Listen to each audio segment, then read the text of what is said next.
What's up, guys? It's your boy Sam here, out on a Saturday. Don't normally work Saturdays, but an emergency at a country club, 600 people, party, backup. You know what that looks like. Anyway, but I want to talk to you about, just getting back in the truck and go out in the field. Right now I'm normally an administrator. I have to actually, run the business. I can't, I'm not in the trucks anymore. If that was the case, you'll have 5 to 6 videos a day. But it is good sometimes to go out and go back in the front lines, do a call or two, just so you can remember what it is to do drain cleaning. When things 50% of the time never go according to plan, at least in my area. So if you go back out there, it keeps you a fresh memory of what your guys out there go through every day. So it makes you a better manager, more understanding. Before you call any of your guys, ask them what took you so long, or why you did it this way, or hurry up, or anything.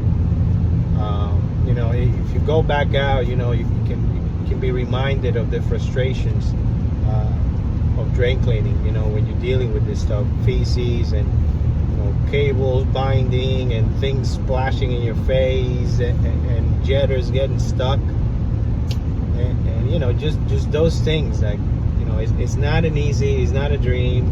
These things happen a lot, and my guys have to deal with these things. So it's good. It's a good reminder. Like most businesses around here, for example, when it comes to drain cleaning, a lot of people inherited their business from their dads, or a plumbing company that bought a drain cleaning business, and then you have guys that, managers and owners that, if you haven't been in the trenches and cabling lines on a daily basis like your guys do, you won't understand. You won't understand their frustration. So that's important. So that's one of the things that, if you were just given a company from your dad and you never been in or whatever, you never been doing the job actually, you're just not going to be a good manager, because you're just not going to understand it. I started this company from scratch. I had a Ford truck, old Ford truck, a K50 and a K90 from Rigids, and that's how I started. $8,000 O'Brien jetter from a guy down south I bought. That thing was a piece of crap, but man, he got the job done, and I duct taped everything.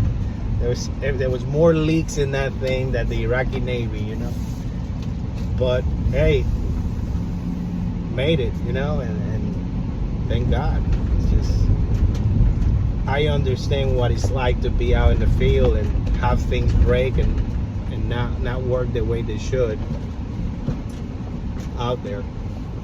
So there's my little message to you. If you manage a company and you have 5, 6, 7, 10 employees, it's good to sometime jump in the truck with one of them and just go and spend half a day and trying to do that with each one, and so you can kind of have a vision and maybe improve things, make their lives easier and more efficient. But you have to go out there. You can't do it from an office. That's my opinion. Anyway, guys, thanks for watching, and talk to you soon.